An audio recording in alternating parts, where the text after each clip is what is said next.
Hello everyone, welcome back to my camera blog called boza@gmail.com, a place where we talk about cameras, mostly film cameras I suppose, analog photography.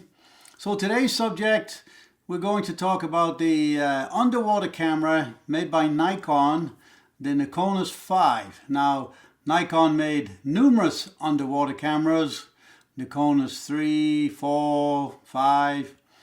They also made an SLR underwater camera, but not here to talk about that today. So the Nikonos V is what we're going to talk about because I got one of these right here. So here it is, the Nikonos V. Now, this camera was Nikon's solution to underwater photography in its day. Commercial grade little camera, right out of the box. This would work in the ocean down to 150 feet, 50 meters. You did not need to buy an extra waterproof enclosure for it. This thing would work right out of the box, jump in the water, and away you go. They even made a bunch of underwater flash accessories for this camera. Now, Nikonos V, black, well, those of you who know this camera are very familiar with the orange. The orange is on the back of the camera and also the front. But the reason why you don't see it in the front of this camera is because I put black tape over it. The reason for that is when I go outside and use this camera in the street, because of the bright orange, people's eyes would look down towards the camera. So if you're trying to do, a little bit of photography and try to be discreet, then the orange was not going to work for you. So let's change the camera position and get a closer look at this camera, and I'll give you some more information. Now later on, I actually did go outside, or I will be going outside, and I'll be taking a few more photographs. So this camera is very basic. Here on the top, if I rotate that, shutter speed selection from 30th of a second to 1,000th. They actually say in the manual that it is a stepless shutter speed, so that means it'll do in between, say, 30 and 60, whatever the automatic exposure calculates. It's really good. There's a for auto exposure, which that means this camera will be aperture priority. So whatever the aperture is, it will vary the shutter speed, which is what you want. So when I use this camera in street photography, I might set the camera to f11, and then on a bright day, shutter speeds will average around about 250, which is perfect. So you can see on top, 1000s, 500s, 250, pretty typical stuff. There's a B setting, and also there's a M90. Now this camera takes two little batteries, very common batteries, SR44 I think they are. That's for the shutter. They last a long time, but if the batteries die on you, this camera will actually default to something like 90th of a second or a 60th, I forget. So you can actually still use the camera if the batteries are bad. The viewfinder on this camera is absolutely super bright.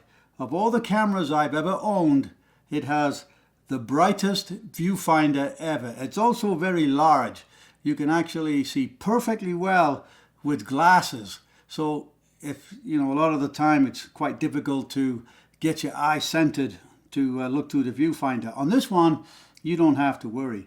Now this camera is not an SLR. You have a viewfinder, so when you focus this camera, you actually have to estimate. There is no through the lens focusing at all. It is all done by pre-focus. So what does that mean? Well, the two knobs on the side here. One knob will be the f-stop, and the other knob is the depth of field window that you may want to work with. So for instance, I've set this camera here right on the bottom here is the f-stop. It's actually set at f11, and up here you'll see a couple of pointers, and that will give you the depth of field according to the scale that you've just adjusted. Now as I turn this one, you can see, I think you can see on the video, that scale is moving. On the top here there's a nice large film counter, which is very, very nice. I like to see that. On this side of the camera there is a rotating dial. You actually have a little locking ring. I don't know if you can see that. It actually lifts up a little bit, and then you can rotate and set the ASA according to the film speed that you want to use. Very simple. To rewind the film, you have to set this ring to the letter R, and then you actually pop this up, rotate this. You can feel it when the film comes to the end, and then you can close the camera. Very, very simple to use. Shutter release button, nice and big. You got a pair of gloves on a cold day, you have no problem feeling this to set it off. Now here is a shutter lock, just a slide switch. That prevents you from accidentally firing off the camera. This lens, particular lens, is the 35mm land and sea lens, or as I call it, the Amphibious Lens. This lens is designed to go in the water or out the water, and we all know that, well, I shouldn't say we all know, but underwater lenses are usually designed to work with the refractive index of water, so that if you have an underwater lens, normally when you use it outside, what you see in the image versus what you see in the viewfinder will be very different due to the difference of refractive index in the air versus the water. So this lens is a compromise.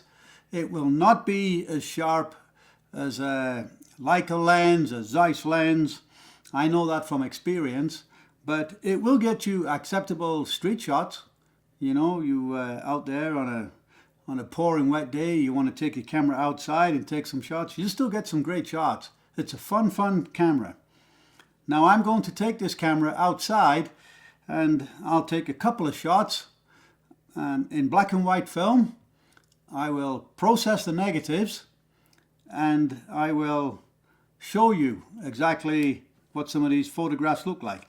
Now, today is actually a bit of a very flat, overcast day. So what I like to do on this side, I'm going to use 400 ASA film, but I'm actually going to set the ASA to 200. So that will actually increase the exposure of the film to one stop. Now, the reason why I do that is, you know, on dull, flat days, your pictures tend to lack a little bit of, you know, they lack contrast. I like to see contrast in my black and white photographs. So you give it one shot extra exposure, and the contrast pops up and just makes the image that much nicer, in my opinion. Now, to get into the camera, they have a very good locking mechanism here. You flip this up. That orange button there, you actually have to press that down before you can turn that lock. Camera opens up like so. Now here, this is actually a pressure plate.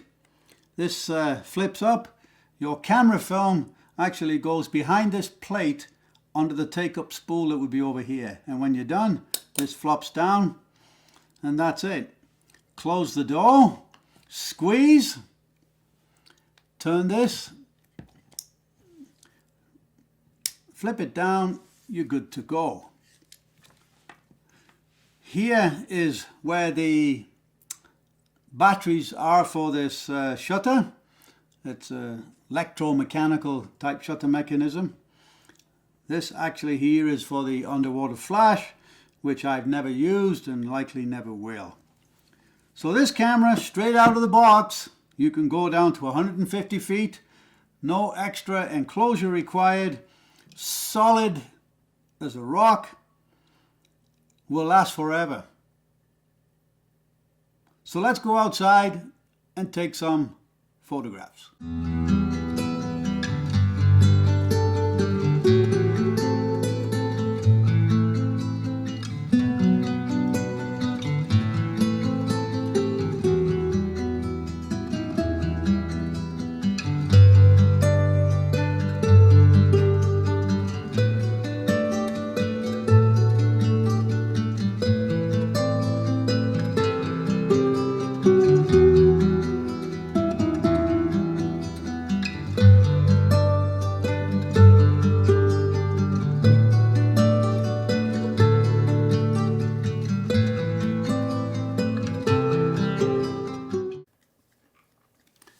So you've seen a couple of photographs from the Nikonos V in black and white, 35mm.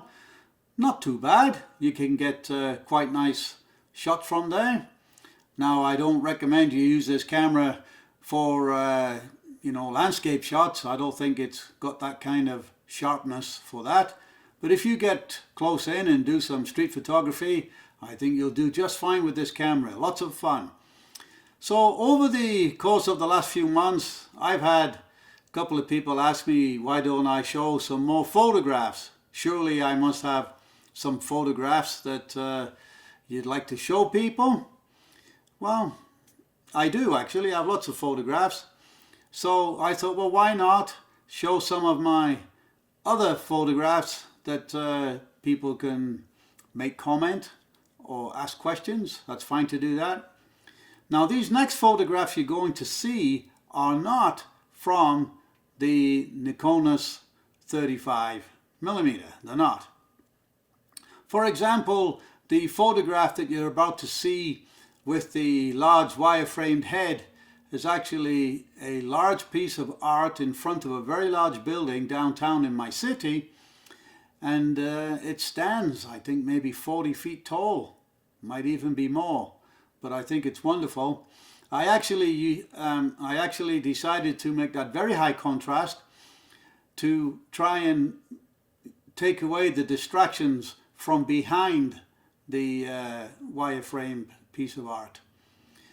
So if you have a question on how I did that, I'll reply to your email. Now, I used a Hasselblad for that photograph, 6x6 centimeters. Another photograph you're going to see of a tall building with reflections in the glass.